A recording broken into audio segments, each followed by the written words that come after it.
Did the stuff for Jane and Hannah arrive? From today, we're gonna be supporting them. My husband, Bob, declared triumphantly over the phone. I was at a loss for words due to Bob's sudden declaration. It seemed like Bob only had Jane and Hannah on his mind. There was not a shred of consideration for me. I might as well discard such a husband. Yep, the stuff arrived, and I just moved into a new place. I responded in a deliberately cheerful tone. Huh? A new place? Bob muttered and then was stunned. My name is Caroline Smith. I just turned 50 this year. I work in sales at a major company. Although there are constant complaints and troubles from clients, the job is rewarding and enjoyable. I have many clients who have been good to me since back in the day. Working hard on weekdays means I tend to chill at home on weekends. My only family is my husband, Bob. We don't have children. My parents passed away quite a while ago. My parents-in-law live nearby, but we're not that close. We have a casual relationship. Bob loves dining out, often taking his sister Jane along for many of his outings. Jane's daughter, Hannah, always joins them. In the early stages of our marriage, I did complain to Bob. Because he always prioritized Jane and her daughter over me. However, those feelings gradually faded. Why? I want to repay them for the struggles I caused during my student days. After learning of Bob's sincere feelings, I understood. In reality, my in-laws are impoverished. They live in a small, run-down apartment. It's incredibly cramped. Ever since my father-in-law failed in his business ventures, they've lived this way. Still, amidst it all, Bob diligently pursued his studies. However, he didn't pass his first-choice state university. It seems he only got accepted into private universities. Naturally, he was told by his parents that they couldn't afford to pay for it. That's when Jane, who was working at the time, helped out a bit with his tuition. With the aid of scholarships, Bob somehow managed to graduate from college. That's why Bob seems to be grateful to Jane, who supported him during difficult times. And then, after Jane got married, she quit her job. Her husband wanted her to be a stay-at-home mom, it seems. Therefore, the amount of money Jane herself can use is limited. After hearing this story, I stopped complaining. I can understand the reasons for wanting to give back. I thought it best to let Bob do as he pleases. Although there's a bit of loneliness, it can't be helped. Well, I'm gonna go out to eat with Jane and Hannah now. Bob is going to dine out with Jane and her daughter today, as well. Have a good time. With a smile, I saw Bob off. Let's continue to live, supporting each other, with Bob, who values family, in the future. That's what I thought. The rift in our relationship happened about 3 months ago. One day, Bob approached with a serious expression, saying, "In fact, Jane's getting a divorce. She seems to have decided to keep custody of Hannah." When I heard Jane was divorcing, I was honestly very perplexed. Because, to me, Jane was a type of person I found difficult to deal with. This goes back to when I visited Bob's parents' house to introduce myself before we got married. Jane happened to be visiting Bob's family home at the time. "Bob, you're marrying her? She's so plain and has bad taste." Jane laughed uproariously at me as soon as she saw my face. Bob and his parents didn't say a word. Everyone just acted like they didn't notice. So, I had no choice but to tolerate Jane's rude behavior. As I recalled that, Bob continued, "I'm gonna visit home every day for a while. Unlike you, who's thick-skinned, Jane is delicate. And I'm worried about Hannah too." Bob disparaged me with a calm demeanor. However, I did not retort. Arguing with Bob here, and then having him perpetually visit his parents' house, would also be a problem. Take care. I couldn't say anything else and just saw Bob off. From then on, Bob spent more time away from home. Until now, he often came home around 8 p.m. on weekdays. But now, There are times when he doesn't return even by the next morning. He's almost never home on weekends. My loneliness just grew. I'm home. When I returned from work and called out, there was no response at all. The room was pitch dark. Must be at his parents' house again. With Bob's absence, I often found myself downhearted. However, when Bob was home, he began to annoy me more and more. That day, Bob was uncharacteristically at home, but he made an unthinkable request of me. Jane told me, "You haven't given a housewarming gift yet? You're so stingy. You're getting a bonus soon, right? Buy her a designer bag or something." Bob said this as if I must to do so. A housewarming gift. Why do I have to give one? Why don't you do it, Bob? I responded in kind, but Bob instantly got angry. You married into this family, so Jane's your family too, isn't she? Don't you think it's ill-mannered not to even be able to do a simple thing like giving a gift to family? Bob said, berating me. The lecture from Bob went on for about an hour after that. In the end, he only said, anyway, just make sure to give Jane and Hannah a gift before leaving the house. He's likely gone to his parents' house. I've never received anything from Jane. I murmured quietly. A few days later, I got a call from Jane. Hello? You heard from Bob, didn't you? You really don't think things through. Normally, you'd give a housewarming gift. Jane stated as if she deserves it. I got irritated at the selfish attitude. So, I retaliated. You've never done anything for us either, have you? Even at our wedding, we didn't get a gift from you. During the wedding, Jane said with a smile, we're family, so we don't need a wedding gift, right? And handed over an empty gift envelope. But there's nothing inside, is there? Even when I asked, Jane put on an innocent face. I did buy the envelope, right? I'm so nice, aren't I? Jane said with full confidence. I was at a loss for words at Jane's utter lack of common sense. And Jane had absolutely no restraint. She heartily ate the wedding meal and drank several drinks outside of the course. Even when I handed Jane the catalog gift for the guests, she complained, aren't there any no-shows? If there were, I could take home several. Caroline, you really don't think things through. That was the outcome, with her complaining like that. Remembering all that, Jane replied with a scoff. You're my brother's wife. I don't need to give you anything, do I? You're the lowest in our family hierarchy. Rather, it's only natural for you to honor me. If you understand, go buy a new designer bag quickly. I was astounded at the way Jane spoke. Unable to say anything, Hannah strikes up a conversation. Caroline, make sure you buy my bag too. It has to be the one exclusive to the Fifth Avenue store, or I won't forgive you. Bye. Hannah, laughing loudly with a ha ha ha, hung up just like that. Unbelievable. Why am I the only one who has to put up with this? I heaved a big sigh. After that, Bob just stopped coming home. Whenever he did come back, he would take money from my wallet. Stop it! Despite my desperate attempts to stop him, Bob couldn't care less.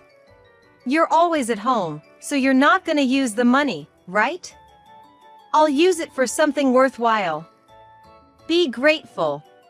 Waving a few bills, Bob left the house. I can't take this anymore.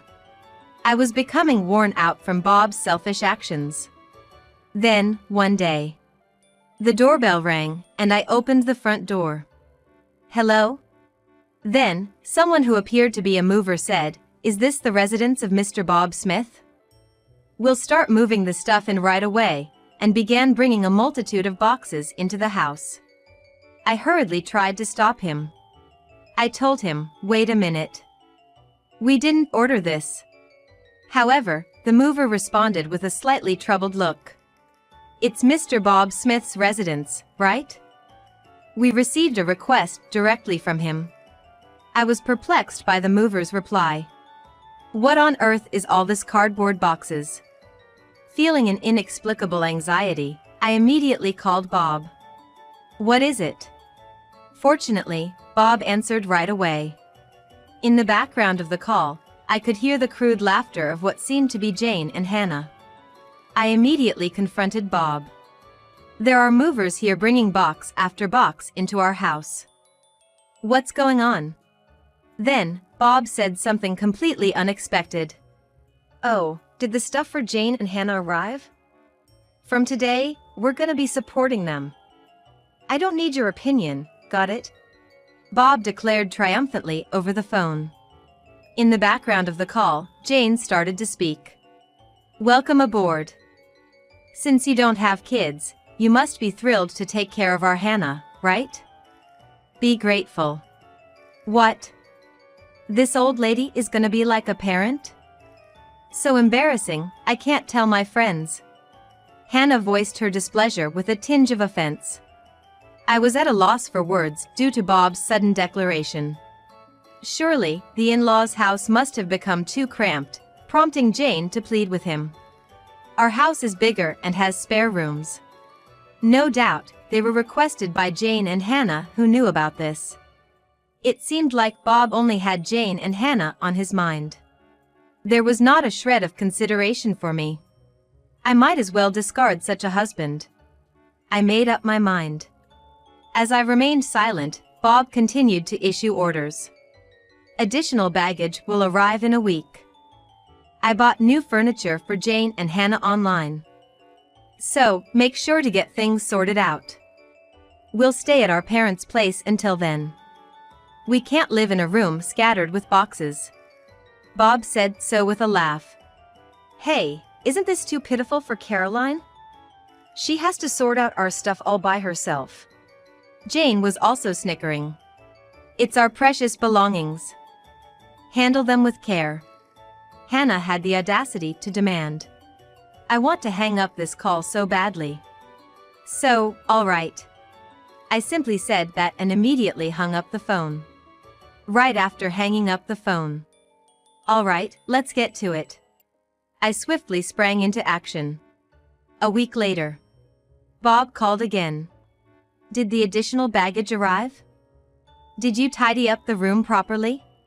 Bob probably wants to know the current state of the house.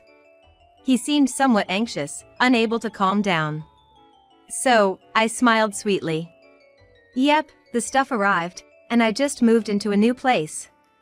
I responded in a deliberately cheerful tone. Huh? A new place? Bob muttered and then was stunned. In fact, on the day Jane and Hannah's belongings first arrived, I promptly sprung into action. I immediately headed to a local real estate agent and directly negotiated, find me a place to live, now. Initially, they declined, saying it was impossible. Most places require renovations before moving in, or have handover procedures, which means you can't move in on the same day. But after checking with several agents, I was introduced to a place. It was a women-only shared housing. It came with automatic locks, providing a safe environment for women to live in. The bathroom, toilet, and kitchen are shared, and electricity and gas are already set up. Therefore, they could be used from the first day of moving in. A cleaning service comes regularly, so it seems like a well-thought-out housing. And because it furnished, minimal luggage would not be a problem. According to the real estate agent, there was just one room available. I'd like to see the room right away. I immediately requested of the agent. They took me to view it straight away. And just by taking one look inside the room, I decided, I'll take it. When I shared this story, Bob was visibly shaken, even over the phone. Moving out on your own is utterly unreasonable, isn't it? We're a married couple. Apologize to me right now and come home. Bob scolded me. Jane, perhaps shaken, hysterically asked, what's happening with our room? Hannah too yelled angrily, don't mess with us, old hag. When I didn't rebuttal, Bob said as if he thought of something clever. Do you think it's okay to do such a selfish thing? If we get divorced, you'll be the one in trouble, you know? That's right. With your age and looks, you won't find another suitor in the future, right? You're just a plain old lady. Your future's looking pretty bleak. How pitiful. Serves you right, Jane said, sounding rather pleased. In the background over the phone, Hannah was laughing and saying, "The old lady's done for." At that moment, Bob said, sounding smug, "If you apologize to us sincerely from now on, I'll forgive you. Unlike you, we're kind, after all." He snorted through his nose, laughing. In the background of the call, Jane and Hannah were shouting in agreement. So I gave them a piece of my mind. Actually, Bob should be the one apologizing, don't you think? I know about the affair you're having. What? Bob was visibly shaken. The truth is, Bob has been cheating for over 3 months now. The other woman is a colleague from his workplace. How did you find out? I thought I'd been utterly discreet, Bob asked, his voice trembling with fear. He must have been so sure he wouldn't get caught. So, it wasn't surprising he reacted that way. Being the kind-hearted person that I am, I decided to tell him. I hired a private investigator just in case. Because you've hardly been home, right? I thought maybe you were cheating. Good thing I trusted my instincts. And since Bob stayed silent, I just kept on going. I was shocked when the PI got back to me. They finished the investigation in 3 days. You were seeing her every day, huh? Those meals out with Jane and Hannah were only on your days off, it seems. They said they got plenty of pictures too, I said, laughing. According to the PI's findings, Bob had been gallivanting around with his mistress every day after work. The money he'd likely been taking from my wallet must have been for her. Bob and his mistress were often close together, making it easy for the PI to get good pictures. I'm gonna divorce you, Bob, and I'll be demanding alimony. And of course, from your colleague, the mistress, as well. Expect a certified letter at your office, I said, smirking to Bob. After receiving the PI's results, I headed straight to a law firm. Having conclusive evidence, even the lawyers seemed rather taken aback. How dare you? Bob spat out, clearly irate. When the certified letter arrives at the company, even without opening it, they'll probably have a pretty good idea of what's going on. And it's not just going to Bob, but to his mistress at the same company.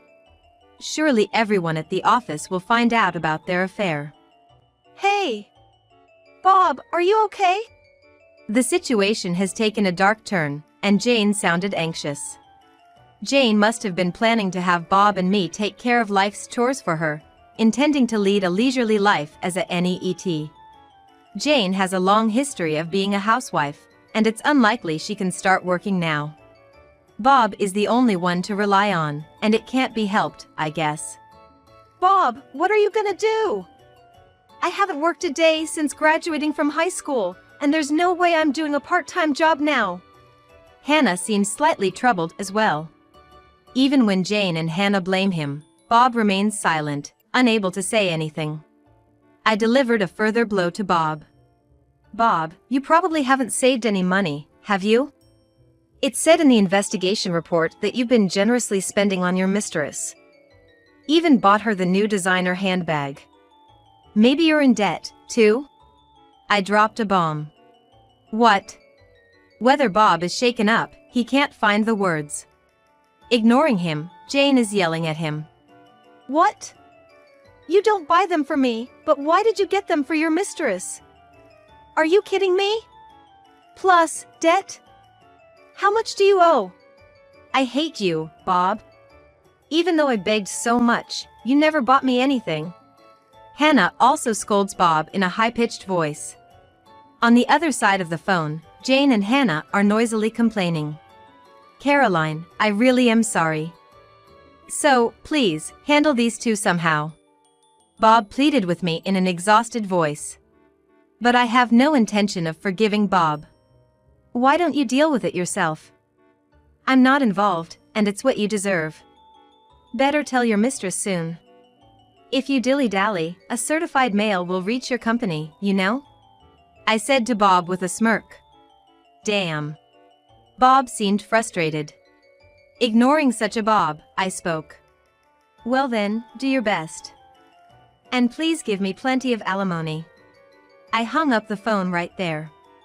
After hanging up, there were several calls from Bob, but I ignored them. Let Bob and Jane struggle as much as they want. I muttered quietly and set Bob's contact to block incoming calls. After that, my divorce with Bob was finalized. Initially, Bob resisted. Because there was dual income until now, Bob could afford to live even while he just messed around.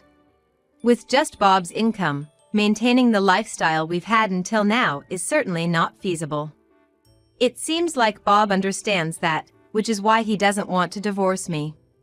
However, I have decisive evidence of Bob's infidelity. Ultimately, I conveyed to him that I have absolutely no intention of reconciling, and that I will take legal action if he doesn't agree to the divorce any longer. With that, Bob, hanging his head down, said, "I'll agree to the divorce," and stamped the divorce papers. And so, I demanded alimony from Bob and settlement for emotional damage from his partner. The amount was determined while being informed about the going rate from my lawyer.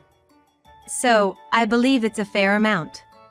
In fact, Bob's partner paid it promptly. Apparently, she borrowed it from her parents after explaining the situation. However, it was a steep amount for Bob. Can it be reduced? Even though he said that numerous times, I ultimately rejected Bob's request. During the meeting with our lawyers at the law office, "How about I add on the money you stole from my wallet?" As I cheerfully asked that, Bob turned pale as a ghost. "That amount is fine." In the end, Bob, trembling, agreed. After that, both Bob and his partner resigned from their company. The reason was that their affair was exposed within the company. It seems that the delivery of a certified document brought attention to the relationship between the two. Even if the contents of the envelope were unknown, an envelope from a divorce law office tends to be pretty self-explanatory. One can generally guess what's inside. Eventually, Bob resigned because things got uncomfortable. Being the subject of juicy gossip around the office, perhaps he couldn't stand it. After leaving the company, Bob has been working in day labor via an agency.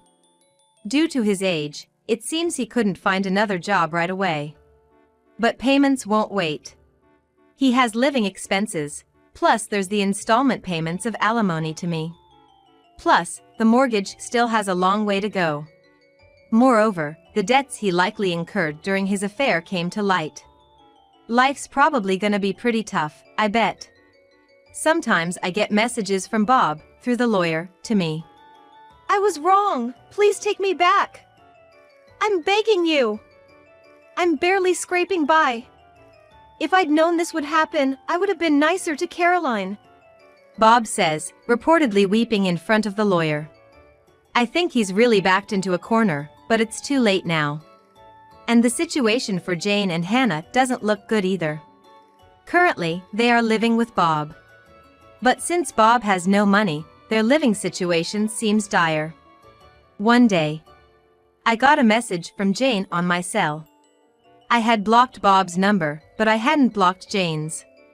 Seems like that backfired. Wondering what she could possibly want now, I answered the call. "Hello?" And the moment I answered, Jane begged me. "Please, help us! We're living with Bob, but he has no money and our electricity and gas are gonna be shut off. We don't even have anything left to eat." Jane spoke in an exhausted voice. I was surprised that their living situation had become so desperate. But I had no intention of helping. So, I brushed Jane off coldly. "Why don't you work? You're healthy, aren't you, Jane? You used to work back in the day, right?" Then, Hannah, presumably next to Jane, spoke up. "Caroline, isn't that harsh? You're working at a major company. You wrangled money out of Bob and his affair partner, so you must have some financial leeway, right?" So, you have a duty to support Mom and me. If you tell us your address, we'll come there. Take care of us. Hannah apparently has no intention of working, even now. It's truly exasperating, considering she's still young. Biting back a sigh, I conveyed my stance. Now that I'm divorced from Bob, I'm a complete stranger to you, Hannah. I have no intention of supporting you, and I don't want anything more to do with you. Don't call me again. As soon as I finished speaking, Hannah shouted, "Don't mess with me, you old hag. You should just quietly take care of us. Tell us your address right now." After that, they kept shrieking for quite a while. Their characters will likely never change for the rest of their lives. I have nothing to do with this anymore. Goodbye. With that, I hung up the phone. I immediately blocked Jane's number. I never want to deal with them again. In their current state, they will likely face more hardship. But it's their own laziness that brought this upon them. I think it's fine if they continue to suffer. A year later, I decided to move out of the shared housing. It's a bit sad to leave where I made friends. The reason I'm leaving this fun and lively place is because I decided to adopt a dog. I met the dog at an adoption event. A dog-loving friend invited me, and I went along. That's where I had a destiny-filled encounter. While other dogs were being friendly with various people, this dog was different. It stared at me intently. The moment our eyes met, I thought, this dog might need me. After that, I attended the adoption events many times and deepened my bond with him. After several visits, joyfully, I was allowed to adopt him. However, the shared housing don't allow pets. So, sadly, I had to move out. Now I live in a pet-friendly apartment. Dogs don't betray you, and it's so cute. Come here. When I call, he runs towards me joyfully. There will probably be various difficulties in the future. But I'm not alone anymore.